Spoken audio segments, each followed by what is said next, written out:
Hmm. 3rd of October. As I must do something or go mad, I write this diary. It is now 6 o'clock, and we are to meet in the study in half an hour and take something to eat.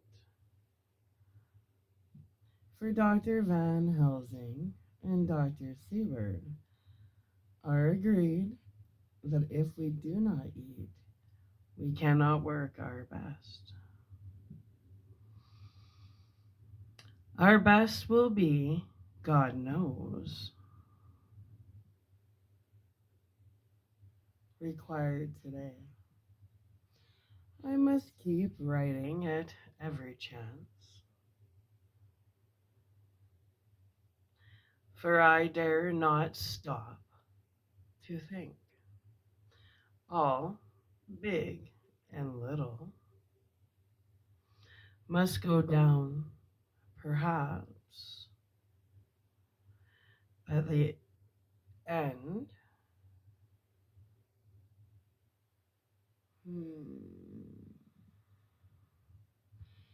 At the end, the little things may teach us most. The teaching, big or little, cannot have landed Mina or me anywhere worse than we are today. However, we must trust and hope. Poor Mina told me just now, with the tears running down her dear cheeks, that it is in trouble and trial that our faith is tested.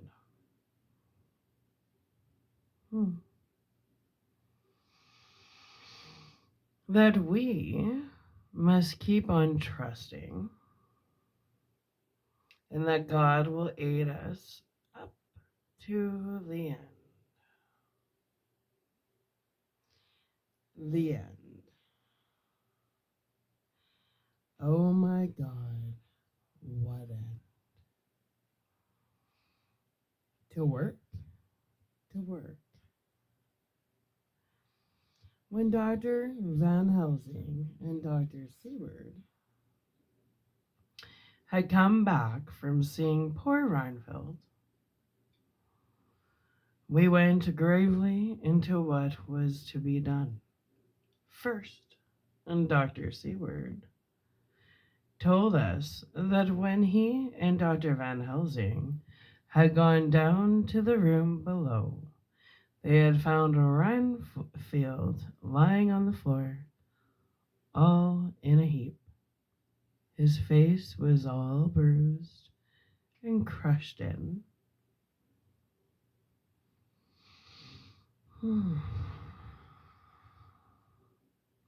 And the bones of the neck were broken.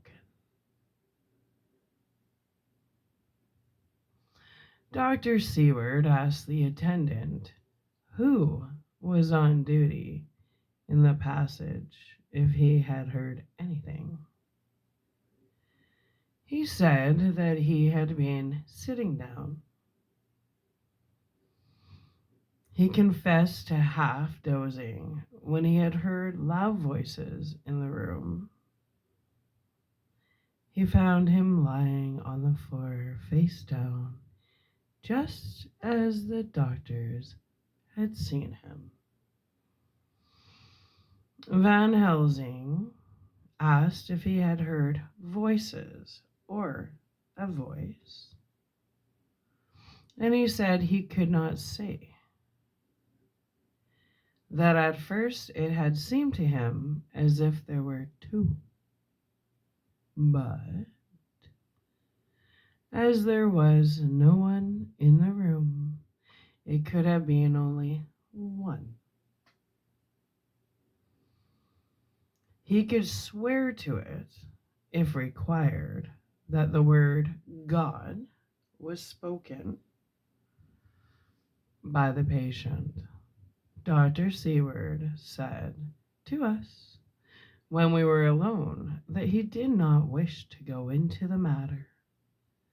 The question of an inquest had to be considered, and it would never do to put forward the truth, as no one would believe it. As it was, he thought that on the attendant's evidence he could give a certificate of death by misadventure in falling from bed. In case the coroner should demand it, there would be a formal inquest, necessarily to the same results. When the question began to be discussed as to what should be our next step, the very first thing we decided was that Mina should be in full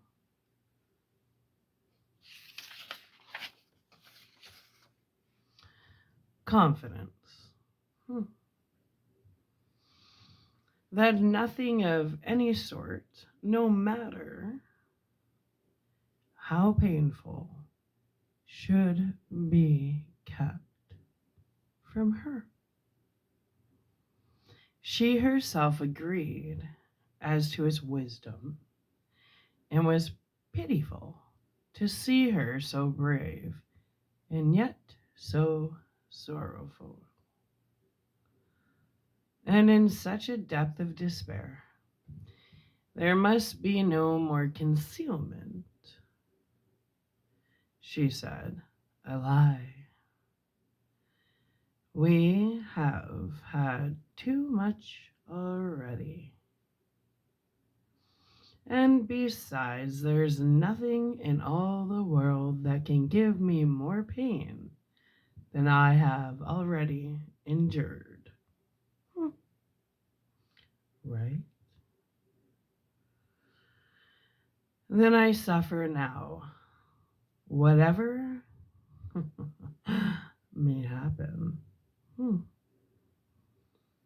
It must be of new hope or of new courage to me.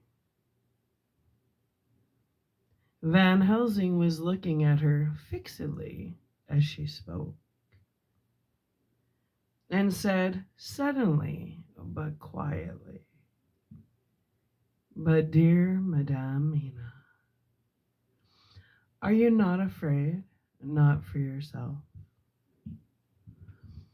but for others from yourself, after what has happened?" Her face grew set in its lines, but her eyes shone with the devotion of a martyr as she answered, "Ah, no, for my mind is made up." "To what?" he asked gently. Whilst we were all very ill still, for each in our own way, we had a sort of vague idea of what she meant. Her answer came with direct simplicity, as though she were simply stating a fact. "Because if I find in myself, and I shall watch keenly for it, a sign of harm to any that I love, I shall die." "You would not kill yourself?" he asked hoarsely. "I would, if there were no friend who loved me, who would save me such a pain and so desperate an effort." She looked at him meaningly As she spoke, he was sitting down, but now he rose and came close to her and put his hand on her head as he said solemnly, "My child, there is such a one if it were for your good. For myself, I could hold it in my account with God to find such an euthanasia for you, even at this moment, if it were best, nay, were it safe. But my child, for a moment, he seemed choked, and a great sob rose in his throat. He gulped it down and went on.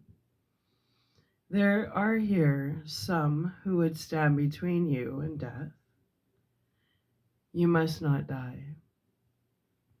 You must not die by any hand, but least of all by your own. Until the other who has fouled your sweet love is true dead, you must not die. For if he is still with the quick undead, your death would make you even as he is. No, you must live. You must struggle and strive to live. Though death would seem a boon unspeakable, you must fight death himself, though he come to you in pain or in joy, by the day or the night, in safety or in peril. On your living soul I charge you that you do not die, nay, nor think of death, till this great evil be past. The poor dear grew white as death, and shook and shivered, as I have seen a quicksand shake and shiver at the incoming of the tide. We were all silent. We could do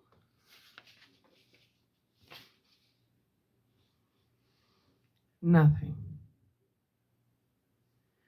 At length she grew more calm, and turning to him said sweetly, but oh, so sorrowfully, as she held out her hand, I promise you, my dear friend,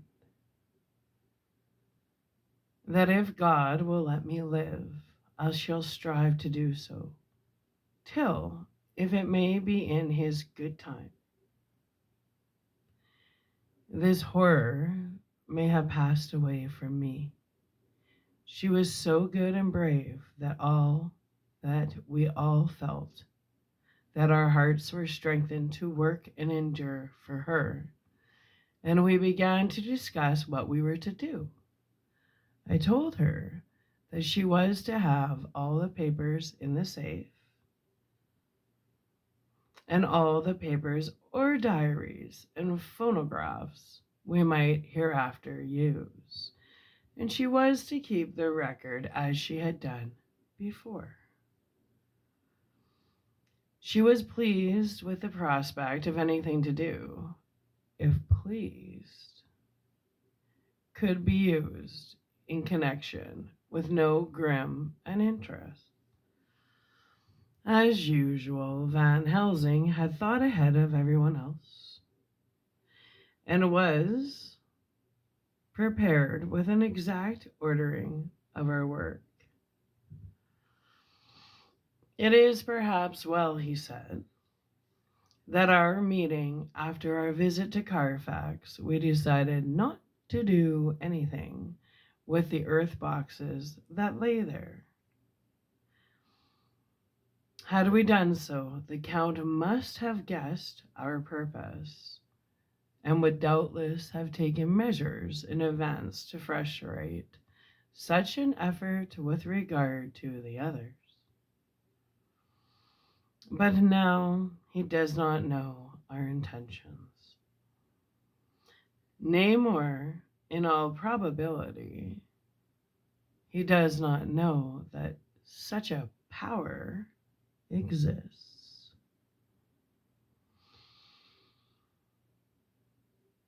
To us, as can sterilize his lairs so that he cannot use them as of old.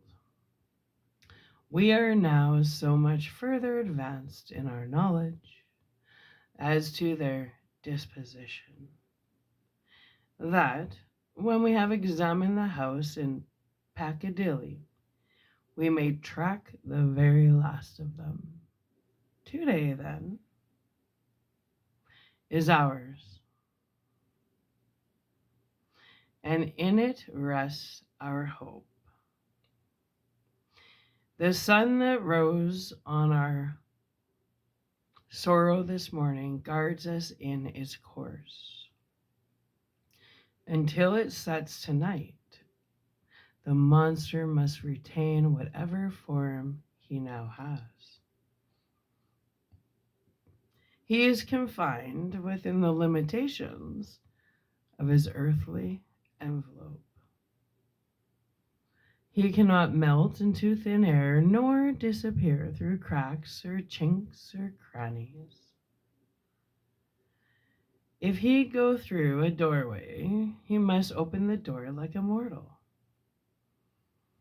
And so we have this day to hunt out all his lairs and sterilize them. So we shall, if we have not yet, catch him and destroy him. Drive him to bay in some place where the catching and the destroying shall be, in time, sure. Here I started up, for I could not contain myself at the thought that the minutes and seconds so previously laden with Mina's life and happiness were flying from us, since whilst we talked, action was possible. But Van Helsing held up his hand warningly. Nay, friend Jonathan, he said, in this, the quickest way home is the longest way. So your proverbs say, we shall all act, and act with desperate quick when the time has come. But think, in all probable, the key of the situation is in that house in Piccadilly. The Count may have many houses which he has bought. Of them he will have deeds of purchase, keys, and other things. He will have paper that he write on. He will have his book of checks. There are many belongings that he must have somewhere. Why not in this place so central, so quiet, where he come and go by the front or the back at all hour, when in the very vast of the traffic there is none to notice? We shall go there and search that house, and when we learn what it holds, then we do what our friend Arthur called, in his phrases of hunt, stop the earth. And so we run down our old fox. So, is it not?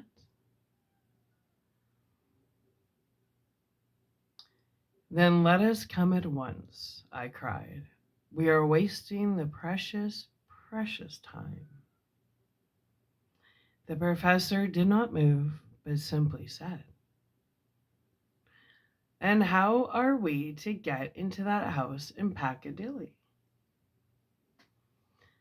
Anyway, I cried, we shall break in if need be.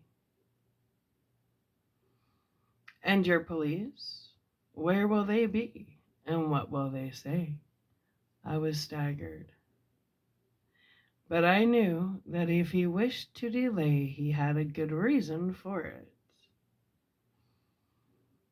So I said, as quietly as I could, don't wait more than need be. You know, I am sure what torture I am in.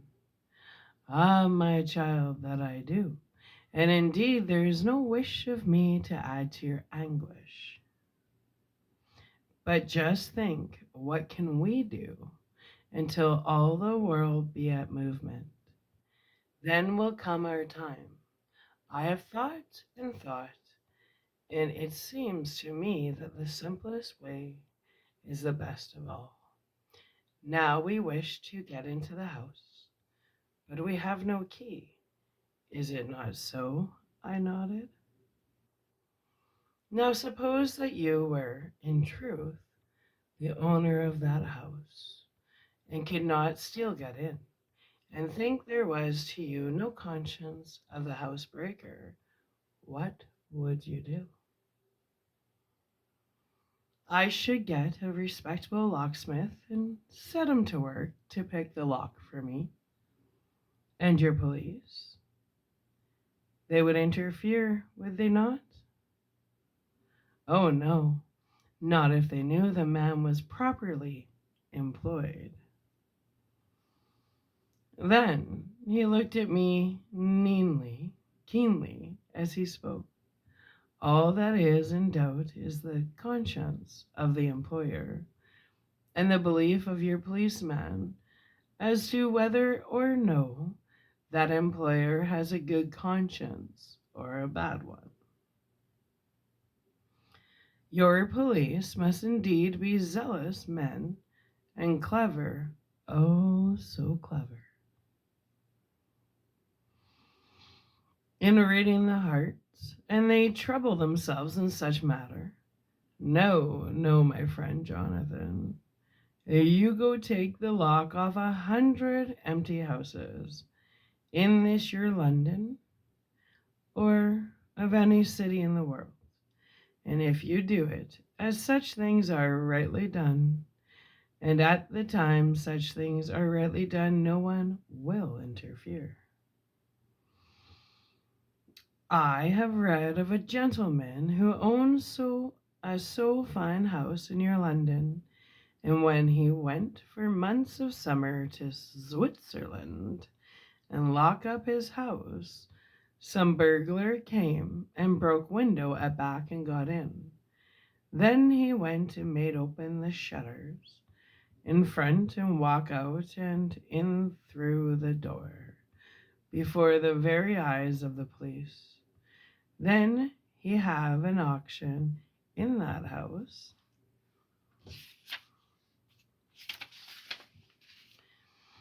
and advertise it and put up his big notice. And when the day come, he sell off by a great auctioneer all the goods of that other man who owned them.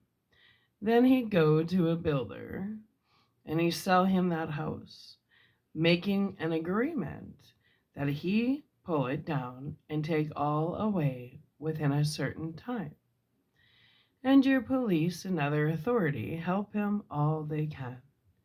And when that owner come back from his holiday in Switzerland, he find only an empty hole where his house had been. This was all done en règle, and in our work we shall be en règle too. We shall not go so early that the policemen, who have them little to think of, shall deem it strange, but we shall go after 10 o'clock, when there are many about, and when such things would be done, were we indeed owners of the house. I could not but see how right he was, and the terrible despair of Mina's face became relaxed a thought. There was hope in such good counsel, Van Helsing went on. When once within that house we may find more clues. At any rate, some of us can remain there whilst the rest find the other places where there be more earth boxes. At Bermondsey and Mile End, Lord Godalming stood up. I can be of some use here, he said. I shall wire to my people to have horses and carriages where they will be most convenient. Look here, old fellow, said Morris. It is a capital idea to have all ready in case we want to go horseback riding. But don't you think that one of your snappy carriages, will its heraldic adornments in a byway of Walworth or Mile End would attract too much attention for our purposes? It seems to me that we ought to take cabs when we go south or east, and even leave them somewhere near the neighborhood we are going to. Friend Quincy is right, said the professor. His head is what you call in plane with the horizon. It is a difficult thing that we go to do, and we do not want no peoples to watch us, if so it may. Mina took a growing interest in everything, and I was rejoiced to see that the affairs was helping her to forget for a time the terrible experience of the night. She was very, very pale, almost ghastly, and so thin that her lips were drawn away, showing her teeth somewhat prominently. I did not mention this last, lest it should give her needless pain, but it made my blood run cold in my veins to think of what had occurred with poor Lucy when the Count had sucked her blood. As yet there was no sign of the teeth growing sharper, but the time as yet was short, and there was time for fear. When we came to the discussion of the sequence of our efforts and of the disposition of our forces, there were new sources of doubt. It was finally agreed that before starting for Piccadilly, we should destroy the Count's lair close at hand. In case he should find it out too soon, we should thus be still ahead of him in our work of destruction, and his presence in his purely material shape, and at his weakest, might give us some new clue. As to the disposal of forces, it was suggested by the professor that, after our visit to Carfax, we should all enter the house in Piccadilly, that the two doctors and I should remain there, whilst Lord Godalming and Quincy found the lairs at Walworth and Mile End and destroyed them, if was possible, if not likely. The professor urged that the Count might appear in Piccadilly during the day, and that if so, we might be able to cope with him then and there. At any rate, we might be able to follow him in force. To this plan I strenuously objected, in so far as my going was concerned, for I said that I intended to stay and protect Mina. I thought that my mind was made up on the subject, but Mina would not listen to my objection. She said that there might be some law matter in which I could be useful, that amongst the Count's papers might be some clue which I could understand out of my experience in Transylvania, and that, as it was, all the strength could muster we required to cope with the Count's extraordinary power. I had to give in, for Mina's resolution was fixed. She said that it was the last hope for her that we should all work together. As for me, she said, I have no fear.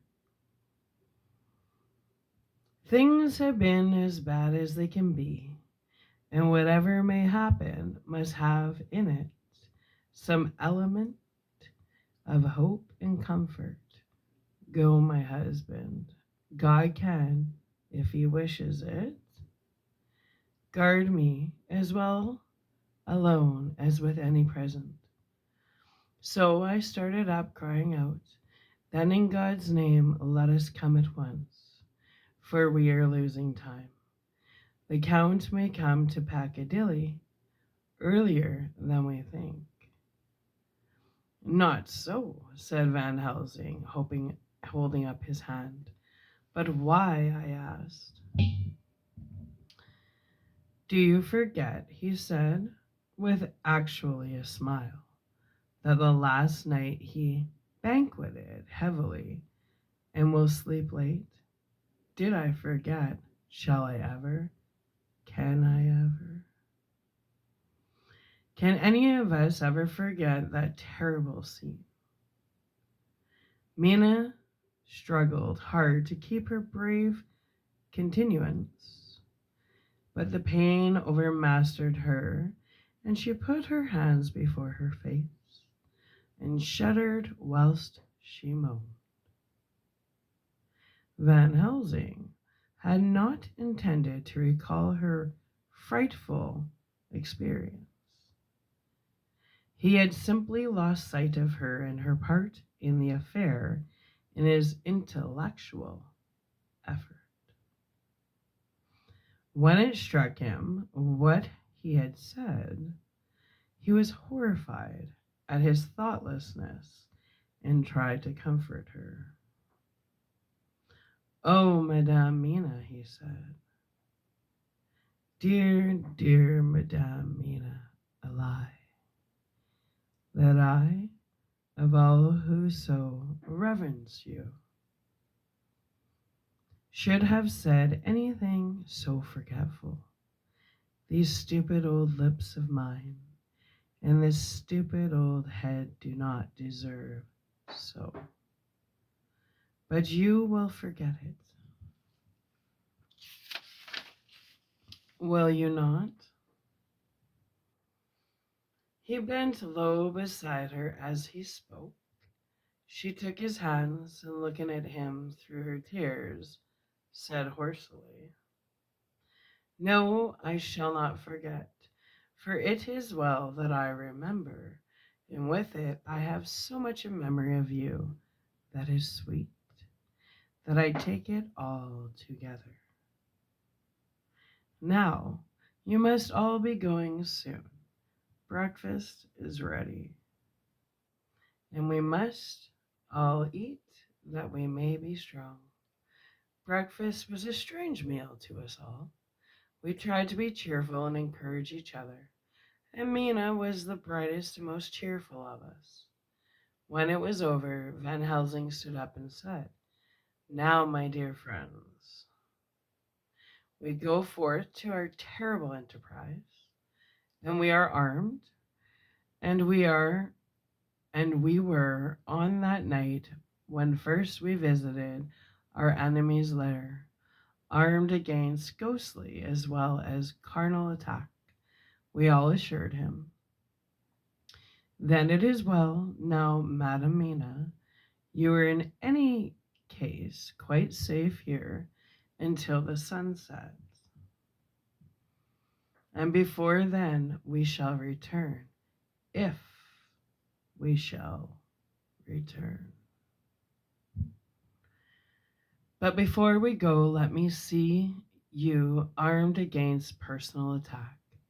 I have myself, since you came down, prepared your chamber by the placing of the things of which we know, so that he may not enter.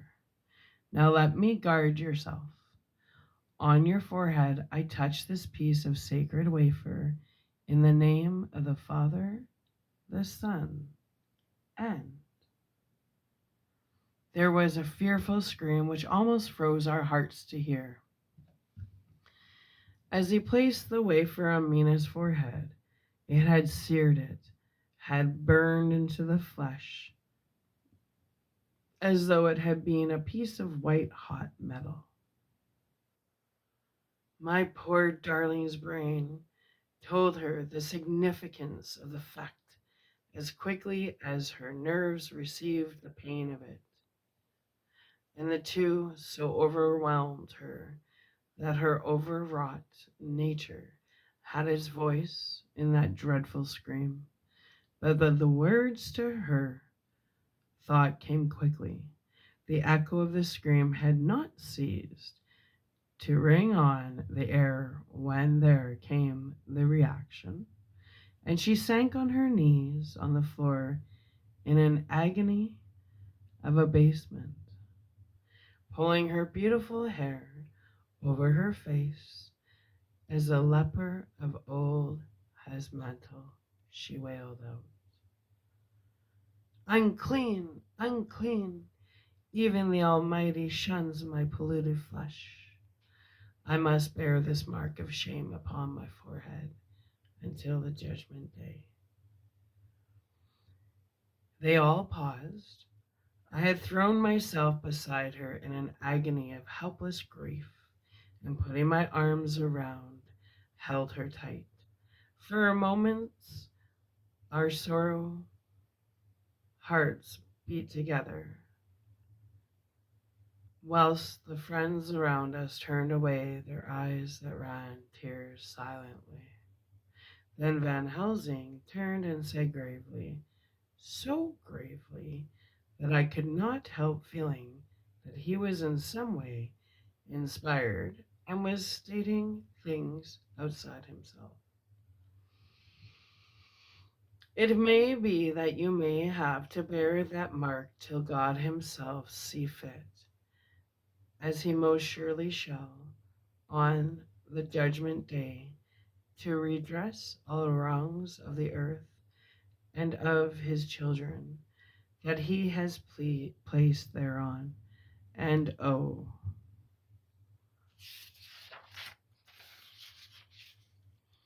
Madame Mina, my dear, may we who love you be there to see, when that red seer, the sun of God's knowledge of what has been, shall pass away and leave your forehead as pure as the heart we know. For so surely we live, that scar shall pass away when God see right to lift the burden that is hard upon us. Till then we bear our cross, and his Son did in obedience to his will.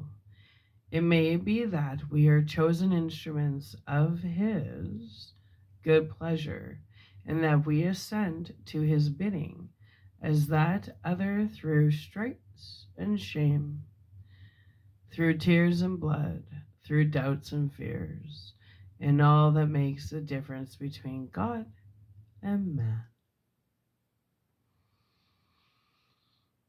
There was hope in his words and comfort, and they made for resignation.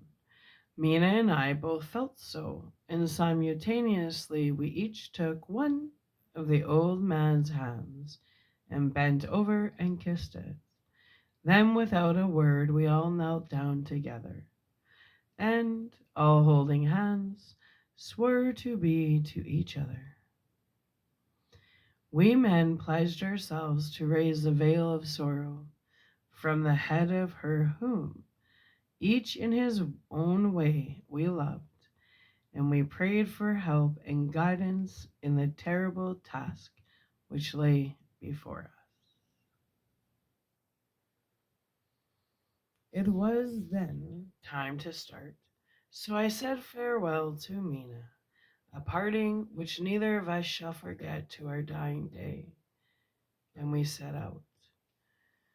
To one thing I have made up my mind. If we find out that Mina must be a vampire in the end, then we shall not go into that unknown and terrible land alone. I suppose it is thus that in old times one vampire meant many, just as their hideous bodies could only rest in sacred earth. So the holiest love was a recruiting sergeant for their ghastly ranks. We entered Carfax without trouble and found all things the same as on the first occasion. It was hard to believe that amongst so prosaic surroundings of neglect and dust and decay, there was any ground for such fear as we already knew. Had not our minds been made up, and had there not been terrible memories to spur us on, we could hardly have proceeded with our task. We found no papers, nor any sign of use in the house, and in the old chapel the great boxes looked just as we had seen them last. Dr. Van Helsing said to us solemnly, as we stood before them,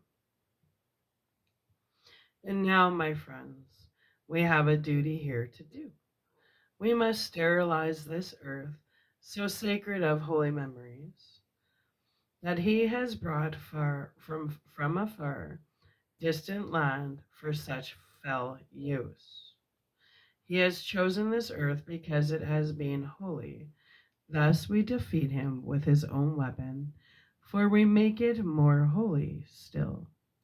It was sanctified to such use of man, now we sanctify it to God." As he spoke, he took from his bag a screwdriver and a wrench, and very soon the top of one of the cases was thrown open. The earth smelled musty and close, but we did not somehow seem to mind, for our attention was concentrated on the professor. Taking from his box a piece of the sacred wafer, he laid it reverently on the earth, and then shutting down the lid began to screw it home, we aiding him as he worked. One by one we treated in the same way each of the great boxes, and left them as we had found them to all appearance. But in each was a portion of the host. When we closed the door behind us, the professor said solemnly, "So much is already done. If it may be that with all the others we can be so successful, then the sunset of this evening may shine on Madam Mina's forehead, all white as ivory and with no stain." As we passed across the lawn on our way to the station to catch our train, we could see the front of the asylum. I looked eagerly, and in the window of my room saw Mina. I waved my hand to her and nodded to tell that our work there was successfully accomplished. She nodded in reply to show that she understood. The last I saw, she was waving her hand in farewell. It was with a heavy heart that we sought the station and just caught the train, which was steaming in as we reached the platform. I have written this in the train. Piccadilly, 12:30 o'clock. Just before we reached Fenchurch Street, Lord Godalming said to her, "Quincy and I will find a locksmith. You had better not come with us in case there should be any difficulty, for under the circumstances it wouldn't seem so bad for us to break into an empty house. But we are a solicitor, and the Incorporated Law Society might tell you that you should have known better." Hmm. I demurred as to my not sharing any danger, even of odium, but he went on. "Besides, it will attract less attention if there are not too many of us. My title will make it all right with the locksmith, and with any policeman that may come along. You had better go with Jack and the professor and stay in the Green Park, somewhere in sight of the house. And when you see the door open and the smith has gone away, do you all come across? We shall be on the lookout for you and will let you in." "The advice is good," said Van Helsing. So we said no more. Godalming and Morris hurried off in a cab, we following in another. At the corner of Arlington Street, our contingent got out and strolled into the Green Park. My heart beat as I saw the house on which so much of our hope was centered, looming up grim and silent in its deserted condition amongst its more lively and spruce-looking neighbors. We sat down on a bench within good view and began to smoke cigars so as to attract as little attention as possible. The minutes seemed to pass with leaden feet as we waited for the coming of the others.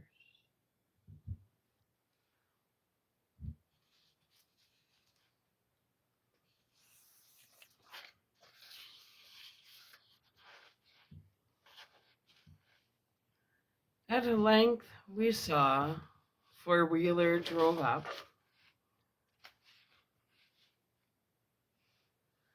Out of it in leisurely fashion got Lord Godalming and Morris, and down from the box descended a thick-set working man with his rush-woven basket of tools. Morris paid the cabman, who touched his hat and drove away. Together the two ascended the steps, and Lord Godalming pointed out what he wanted done. The workman took off his coat leisurely and hung it on one of the spikes of the railing, saying something to a policeman who just then sauntered along. The policeman nodded, and the man kneeling down placed his bag beside him. After searching through it, he took out a selection of tools, which he proceeded to lay beside him in orderly fashion. Then he stood up, looked into the keyhole, blew into it, and turning to his employees, made some remark. Lord Godalming smiled, and the man lifted a good-sized bunch of keys. Selecting one of them, he began to probe the lock, as if feeling his way with it. After fumbling about for a bit, he tried a second and then a third.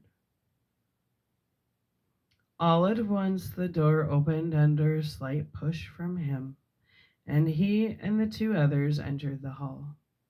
We sat still. My own cigar burnt furiously, but Van Helsing's went out cold together. We waited patiently as we saw the workman come out and take in his bag.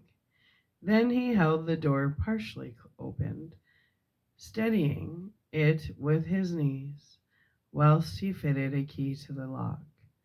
This he finally handed to the Lord Galdamine, who took out his purse and gave him something. The man touched his hat, took his bag, put on his coat, and departed. Not a soul took the slightest notice of the whole transaction. When the man had fairly gone, we three crossed the street and knocked at the door. It was immediately opened by Quincy Morris, beside whom stood Lord Galdamine, lighting a cigar. "The place smells so vilely," said the latter as we came in. It did indeed smell vilely, like the old chapel at Carfax, and with our previous experience, it was plain to us that the Count had been using the place pretty freely. We moved to explore the house, all keeping together in case of attack, for we knew we had a strong and wily enemy to deal with, and as yet we did not know whether the Count might not be in the house. In the dining room, which lay at the back of the hall, we found 8 boxes of earth, 8 boxes only out of the 9 which we sought. Our work was not over, and would never be until we should have found the missing box. First, we opened the shutters of the window which looked out across a narrow stone-flagged yard at the blank face of a stable, pointed to look like the front of a miniature house. There were no windows in it, so we were not afraid of being overlooked. We did not lose any time in examining the chests. With the tools which we had brought with us, we opened them one by one and treated them as we had treated those others in the chapel. It was evident to us that the Count was not at present in the house, and we proceeded to search for any of his effects. After a cursory glance at the rest of the rooms, from basement to attic, we came to the conclusion that the dining room contained any effects which might belong to the Count, and so we proceeded to minutely examine them. They lay in a sort of orderly disorder on the great dining room table. There were title deeds of the Piccadilly house in a great bundle, deeds of the purchase of the house at Mile End and Bermondsey, note paper, envelopes, and pens and ink. All were covered up in thin wrapping paper to keep them from the dust. There were also a clothes brush, a brush and comb, and a jug and basin, the latter containing dirty water which was reddened as if with blood. Last of all was a little heap of keys of all sorts and sizes, probably those belonging to the other houses. When we had examined this last find, Lord Galdamine and Quincy Morris, taking accurate notes of the various addresses of the houses in the east and in the south, took with them the keys in a great bunch and set out to destroy the boxes in these places. The rest of us are, with what patience we can, awaiting their return or the coming of the Count.